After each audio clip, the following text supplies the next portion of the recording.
સુરતમાંથી એક વિવાદાસ્પદ ઘટના સામે આવી છે, જ્યાં નવરાત્રીના પવિત્ર તહેવાર દરમિયાન ગરબા આયોજનમાં હિન્દી ફિલ્મી ગીત પર રીલ બનાવતા વિવાદ સર્જાયો છે. મામલો એટલો ઉગ્ર બન્યો કે બજરંગ દળના કાર્યકરો પણ ઘટના સ્થળે પહોંચી ગયા હતા.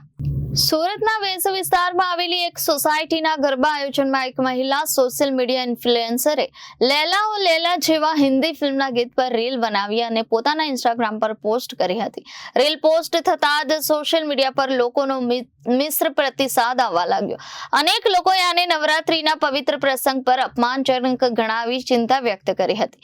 જેવી રીતે આ વિડીયો વાયરલ થયો તેમજ બજરંગ દળના કાર્યકરોએ ઘટનાની જાણકારી મેળવી ઘટના સ્થળે પહોંચ્યા હતા. તેમણે આયોજકોને મળીને કડક વાંધો ઉઠાવ્યો હતો.